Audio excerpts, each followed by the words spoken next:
ya. Di sini kita punya 4 sensor proximity, ya. Ada read, induktif, kapasitif, dan optical, ya. Ada sensornya ini berfungsi untuk mendeteksi berbeda-beda, ya. Kalau read ini berfungsi untuk mendeteksi magnet, induktif ini untuk mendeteksi logam, kapasitif itu untuk mendeteksi logam dan non-logam, optical ini untuk benda-benda yang memantulkan cahaya, ya. Bapak Ibu lihat secara simbol kurang lebih semua sama, ya. Ini simbolnya, simbol. Yang beda di tengah, ya, ini adalah simbol magnet. Ya, ini adalah simbol magnet. Ini simbol induktor, maka disebut induktif. Ini simbol kapasitor, maka disebut kapasitif. Ini simbol LED, ya, lampu. Oleh karena itu dia disebut dengan optical karena berfungsi untuk memantulkan cahaya. Jadi menggunakan cahaya, ya, sensornya seperti itu. Nah, bawahnya ini adalah gambar kontaknya. Ya, semua sama, ini adalah kontaknya, semua empat-empatnya adalah normally open. Dia hanya punya satu kontak normally open. Nah, nanti mungkin saja ada yang berupa NC, ya, normally close kontaknya. Ada juga yang dia campuran, ya, ada NO dan NC-nya, ya. Jadi punya 2 kontak. Nah, biasanya jadi kabelnya beda. Jadi satu garis ini satu kabel. Ya, yang di atas ini adalah positif, yang di bawah ini adalah negatif.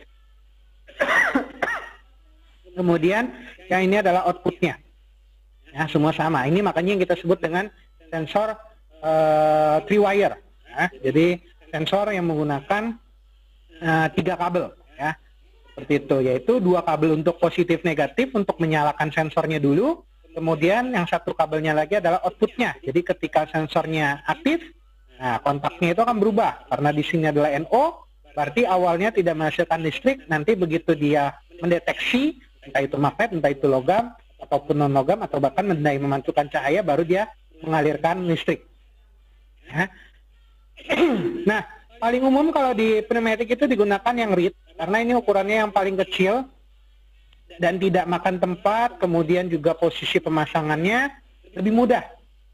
Ya, nah jadi dia berupa seperti ini, ya, dia kecil sekali, ya itu juga bahkan ada lampunya di sini untuk indikator, ya, biasanya sensor-sensor dia ada lampu indikatornya juga seperti tadi di solenoid ataupun di relay, ya, bahwa apakah dia aktif atau tidak.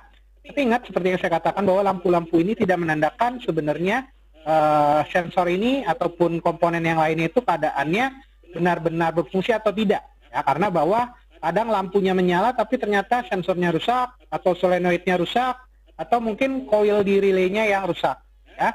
Nah, jadi fungsinya tadi reed switch ini adalah dia untuk mendeteksi magnet.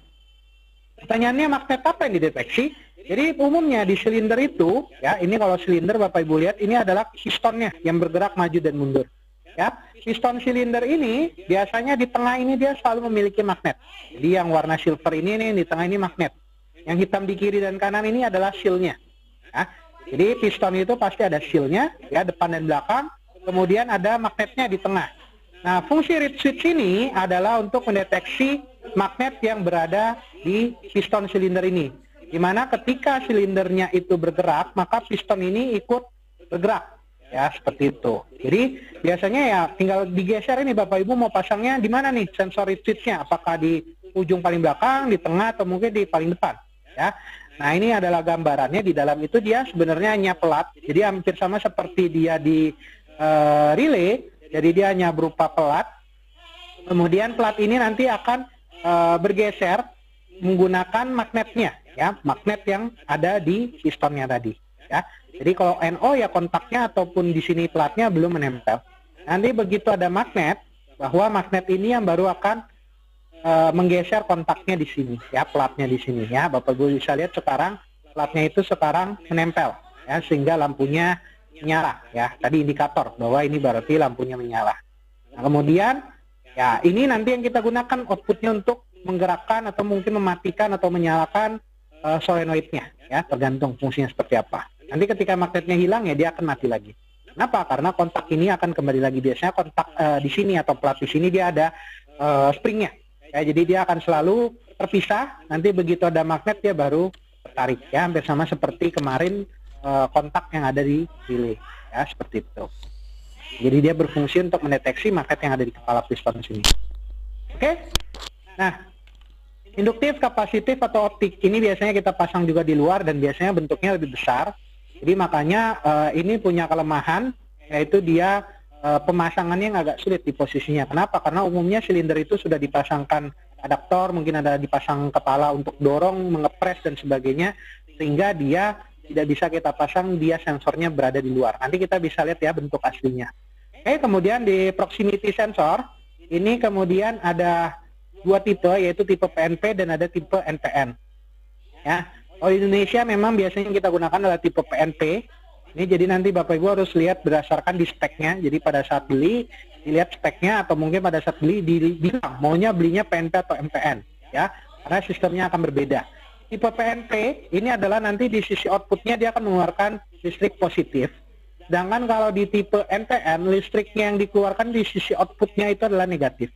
Jadi kalau sensornya ada bendanya nih, misalkan ini kan kapasitif nih, misalkan nanti ada sesuatu benda, dia nyala sensornya, nanti dia akan mengeluarkan listrik di sini. Nah, kalau PNP yang dikeluarkan adalah positif, kalau di tipe NPN yang dikeluarkan adalah negatif. Ya, seperti itu. Oke. Nah, yang lainnya sama 24.0, ingat tadi ini adalah untuk menyalakan sensornya. Ya, ini adalah sisi outputnya. Untuk simpelnya, untuk mengingat PNP, jadi adalah positif, negatif, positif. Positif, negatif, positif lagi. Ya, jadi outputnya adalah positif. NPN, negatif, positif, kemudian negatif juga.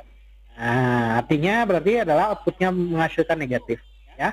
Kemudian relay, ini proximity sensor, ini agak lebih rumit dibandingkan dengan menggunakan tadi limit switch. Ya. Kenapa? Karena biasanya kita harus menggunakan relay lagi.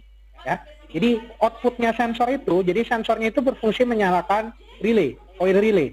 Nanti kontak-kontak relaynya yang kita gunakan untuk misalkan kayak tadi nyalakan solenoid untuk mundur, ya berarti kontak dari relay ini yang kita gunakan untuk menyalakan silinder supaya silindernya mundur, menyalakan solenoid untuk silindernya mundur. Ya, biasanya jarang dilakukan langsung sensor ini untuk menyalakan langsung solenoid. Ya, kenapa? Karena banyak keterbatasan. Relay sensor ini punya banyak keterbatasan. Utamanya biasanya di jumlah kontaknya. Tadi ingat bahwa kita hanya punya satu NO.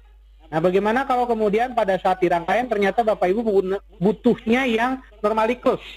Nah, tidak ada. Bagaimana caranya kita pasang ke relay? Nah, jadi fungsinya sensor nyalakan relay, kemudian kontak relaynya ingat bahwa relay kita punya 4 changeover. Berarti kita punya 4 NO, punya 4 NC. Nah, sekarang yang tadinya hanya punya NO, sekarang Bapak Ibu punya NO dan NC juga. Seperti itu, ya. Oleh karena itu umumnya selalu dipasang seperti ini, ya, karena sensor kita adalah tipe PNP, ya.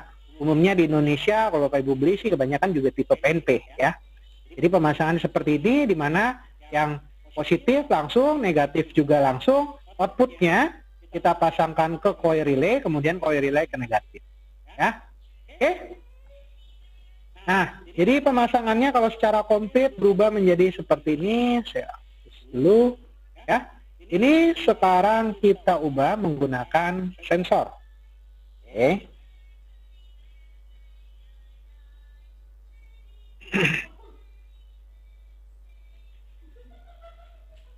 Ya, bebas di sini sebenarnya Bapak Ibu mau pakai apa? Misalkan sekarang saya pakai induktif. Induktif. Mana ya? Sensor induktif. Induktif. Oke. Tadi ini adalah sumber, ya. Nomor 3 ini adalah negatif. Nomor 4 output. Nomor 4-nya harus kita pasangkan ke relay dulu. Kita cari relaynya. Relay. Nah, ya. Ini relay. Jadi outputnya masuk ke A1, A2-nya ke negatif. Kemudian ingat dikasih nama bahwa ini adalah misalkan relay K1. Nah, ini adalah relay K1. Kemudian tadi yang menyalakan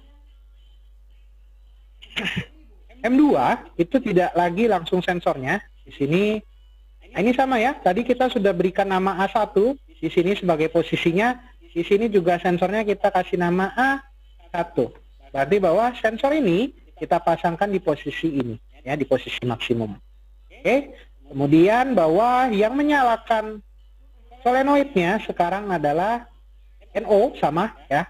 Jadi kalau tadi pakainya NO tetap kita gunakan NO saja, tidak kita ubah.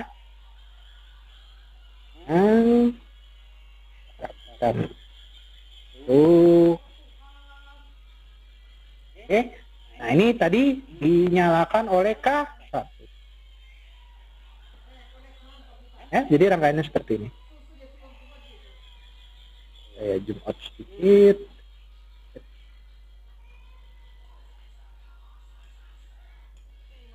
Oke. Terus geser. Nah. Oke, seperti ini. Ya. Jadi sensornya itu hanya menyalakan K1. Ya, kita lihat. Kalau tombolnya kita tekan masih sama nyalakan M1. Ya, selama kita tekan M1 nyala, maka silinder maju. Ya. Kemudian Bapak Ibu bisa lihat sekarang karena ada di posisi A1, maka sensornya aktif. Nah, ya. Sensor aktif, nyalakan K1, ya, koilnya, kontaknya berubah, berfungsi nyalakan M2, sehingga dia mundur. Ya. Jadi fungsinya sama, maju, mundur. Tekan S1 maju, begitu kena sensor, dia langsung mundur otomatis. Ya. Oke, kita lihat per step, tekan S1 berubah jadi NC, nyalakan M1, berubah menjadi ke kiri, silindernya maju terus, sampai mengenai A1, A1-nya aktif, sensornya aktif, kemudian A1-nya aktif, koilnya, maka kontaknya berubah, menyalakan M2, M2 nyala berarti dia akan memindahkan valve-nya pindah ke kanan, sehingga silindernya akan mundur terus. Mau maju lagi ya tekan S1-nya lagi. Seperti itu. Oke? Nah. Mau sensornya apapun, cara pemasangannya sama ya, karena terutama kalau misalkan pakainya 3-wire ya sama cara pasangnya seperti ini. Oke, inilah juga kenapa kemarin ada kontrol tidak langsung. Nah, ini penerapan kontrol tidak langsung. Jadi sensor menyalakan koil, kontaknya yang menyalakan M2. Nah, ini adalah kontrol tidak langsungnya ya. Oke, nah sekarang